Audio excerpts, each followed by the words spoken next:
సంద్రమున దేవా నవజీవన మార్గమునా నా జన్మ తరింపా నా జీవన మార్గమునా నా జన్మ తరింపా. దేవునికి మహిమ. నమస్కారం అండి. మనము తెలుగులో వాడుక భాషలో ఉండే తెలుగులో బైబిల్ని చదువుకుంటున్నాం కదా. ఇది ఆడియో బైబిల్ కాబట్టి మనం ఏదైనా పని చేసుకుంటా కూడా దేవునికి వాక్యాన్ని మననం చేసుకొని అర్థం చేసుకోవచ్చు. ఈరోజు మనం సంఖ్యాకాండం 21వ అధ్యాయానికి వచ్చాము.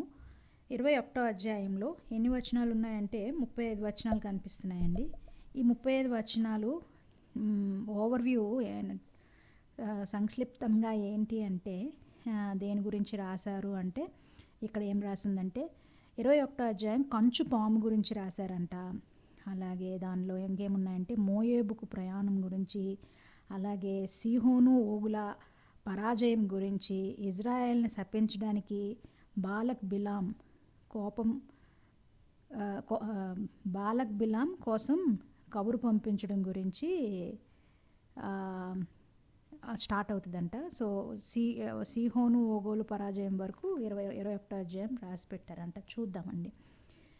ఇజ్రాయెల్ ప్రజ అతారీం గుండా వస్తున్నారని అరాదులో ఉన్న రాజు విన్నాడు. ఆ రాజు కనాను జాతివాడు, దక్షిణ ప్రదేశం నివాసి. అతడు ఇజ్రాయెల్ ప్రజలతో యుద్ధం చేసి వారిలో కొంతమందిని బందీలుగా తీసుకుని వెళ్ళాడు. అంచేత ఇజ్రాయెల్ ప్రజలు యెహోవాకు, నీవు ఈ జనాన్ని పూర్తిగా మా వశం చేస్తే మేము వాళ్ళ పట్టణాలను నాశనం చేసి తీరుతాం అని మొక్కుబడి చేశారు. యెహోవా వారి ప్రార్థన ఆలకించి ఆ కనాన వాళ్లను వారి వశం చేశారు. వారు వాళ్లను, వాళ్ళ పట్టణాలను సర్వనాశనం చేశారు. అంచేత ఆ స్థలం పేరు హోర్మా. తరువాత ఇజ్రాయెల్ ప్రజలు ఎదోం చుట్టూరా వెళ్ళాలని హోరు పర్వతం నుంచి ఎర్ర సముద్రానికి వెళ్ళే త్రోవ పట్టి ప్రయాణం చేశారు. మార్గాయాసం చేత ప్రజలు ఓపిక పట్టలేక దేవునికి, మోషేకు విరోధంగా మాట్లాడి, ఈ ఎడారిలో మేము చనిపోవాలని ఈజిప్టు నుంచి మీరు మమ్మల్ని రప్పించారెందుకు? ఇక్కడ తిండి లేదు, నీళ్లు లేవు, ఈ చప్పని రొట్టెలు చూసి మాకు వెగట పుడుతుంది అన్నారు. అంచేత ప్రజల మధ్యకు యెహోవా విషంగల పాములను పంపించాడు. అవి వారిని కరిచాయి. గనుక ఇజ్రాయెల్ ప్రజల్లో చాలామంది చనిపోయారు. అయితే ప్రజలు మోషే దగ్గరికి వచ్చి, మేము యెహోవాకు నీకు విరోధంగా మాట్లాడి తప్పిదం చేశాం. యెహోవా మా మధ్య నుంచి ఈ పాములను తొలగించేలా ఆయన వేడుకో అన్నారు. ప్రజల కోసం మోషే ప్రార్థన చేసినప్పుడు యెహోవా అతడితో ఇలా అన్నారు, నీవు విషం గల పాములాంటి రూపాన్ని చేయించి స్తంభం మీద పెట్టు. పాము కరిచిన వారెవరైనా సరే ఈ రూపం వైపు చూస్తే బతుకుతాడు అన్నారు. అంచేత మోషే కంచుపామును చేయించి స్తంభం మీద ఉంచాడు. పాము కరిచిన వారెవరైనా సరే ఆ కంచుపామును చూచినప్పుడు బ్రతికారు. తరువాత ఇజ్రాయెల్ ప్రజలు ప్రయాణం చేసి ఓబోతులో దిగారు. ఓబోతు నుంచి ప్రయాణమైపోయి ఈయే అబారీం దగ్గర దిగారు. అది తూర్పు దిక్కుకు ఉన్న మోయేబు ఎదుట ఉన్న ఎడారిలో ఉంది. అక్కడ నుంచి వారు ప్రయాణం చేసి జెరీద్ లోయలో దిగారు. అక్కడ నుంచి ప్రయాణం చేసి ఎడారిలో అర్షోను నది అవతలి ఒడ్డున దిగారు. ఆ నది అమోరీ వాళ్ల దేశం సరిహద్దుల్లో నుంచి పారుతుంది. అర్నోయా నది మోయేబుకును అమోరీ వాళ్ల దేశానికి మధ్య ఉన్న మోయేబు సరిహద్దు.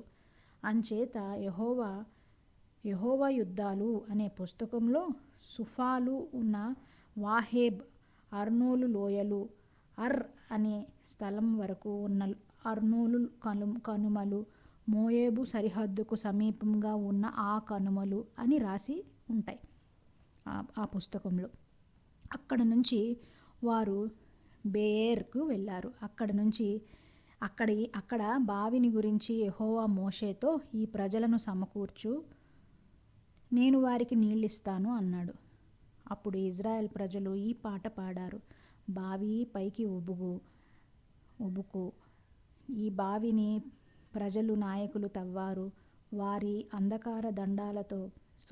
వారి అధికార దండాలతో, వారి చేతి కర్రలతో దీనిని తవ్వారు. ఈ బావికి పాడండి అంటూ పాడారు. వారు ఎడారి నుంచి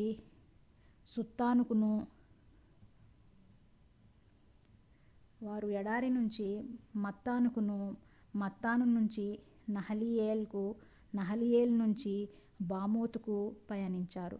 బామోతు నుంచి నిర్జన ప్రదేశానికి ఎదురుగా ఉన్న పిస్గా పర్వతం దగ్గర ఉన్న మోయేబు లోయకు ప్రయాణం చేశారు. అప్పుడు ఇజ్రాయెల్ ప్రజలు అమోరీ వాళ్ళ రాజైన సీహోను దగ్గరకు రాయబారులను పంపి ఇలా మనవి చేశారు: మమ్మల్ని మీ దేశం మీదుగా దాటిపోనివ్వండి. పొలాలలో, ద్రాక్ష తోటలలో పడి వెళ్ళము, బావుల నీళ్లు తాగము. మీ దేశం సరిహద్దును దాటే వరకు రాజమార్గంలోనే సాగిపోతాం. అయితే ఇజ్రాయెల్ ప్రజలను తన సరిహద్దు దాటడానికి సీహోను అనుమతించలేదు. దానికి బదులు అతడు సైన్యాన్నంతా పోగుచేసి ఇజ్రాయెల్ ప్రజలను ఎదుర్కోవటానికి ఎడారిలో వచ్చిన యాహాజుకు చేరి వారితో యుద్ధం చేశాడు. ఇజ్రాయెల్ ప్రజలు వారిని ఖడ్గం చేత రూపుమాపి వారి దేశాన్ని అర్నోను నది నుంచి యబ్బోకు సెలయేరు వరకు స్వాధీనం చేసుకున్నారు. యబ్బోక్ అమ్మోను వాళ్ళు సరిహద్దు. ఆ సరిహద్దుకు బలమైన కోటలు, బురుజులు ఉన్నాయి. ఇజ్రాయెల్ ప్రజలు అమోరీ వాళ్ళ పట్టణాన్ని పట్టుకున్నారు. వాళ్ళు పట్టణాలన్నిట్లో, హెష్బోనులో, దాని చుట్టూన్న గ్రామాలన్నిటిలో ఉండిపోయారు. హెష్బోను అమోరీ వాళ్ళ రాజు సిహోను పట్టణం. సిహోను అంతకుముందు మోయాబు రాజుతో యుద్ధం చేసి అర్నోను నది వరకు ఉన్న ప్రదేశమంతా పట్టుకున్నాడు. అంచేత కవులు ఇలా చెప్తారు: హెష్బోనుకు రండి, సీహోను పట్టణాన్ని నిర్మించాలి, దాన్ని స్థాపించాలి. హెష్బోను నుంచి అగ్ని బయలుదేరింది, సీహోను పట్టణం నుంచి మంటలు ప్రజ్వలించాయి. అది మోయాబులోని అర్ని కాల్చివేశాయి, అర్మోను దగ్గర ఉన్న ఎత్తైన స్థలాలను తగలబెట్టాయి. మోయాబు నీకు బాధ, కెమోషు ప్రజలారా మీరు నాశనమయ్యారు. వాడు తన కొడుకుల్ని ఫలాయితుల్ని చేశాడు, తన కూతుల్ని అమోరీ రాజైన సీహోను దగ్గర బందీలుగా వెళ్ళనిచ్చాడు. వాటి మీద గురిపెట్టి కొట్టాం. దిబోను వరకు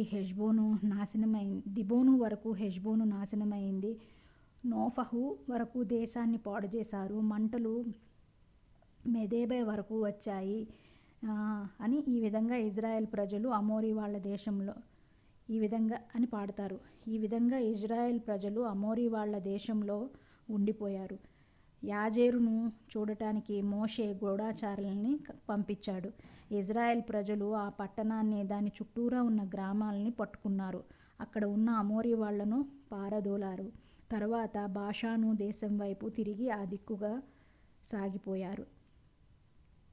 బాషాను రాజైన ఓగు తన ప్రజలందరితో పాటు ఎద్రేయి దగ్గర ఇజ్రాయెల్ ప్రజలతో యుద్ధం చేయటానికి వారికి ఎదురుగా బయలుదేరాడు. అప్పుడు యెహోవా మోషేతో ఇలా అన్నాడు: వారికి భయపడకు, నేను వాడిని, వాడి జనులందరినీ, వాడి దేశాన్ని నీ వశం చేశాను.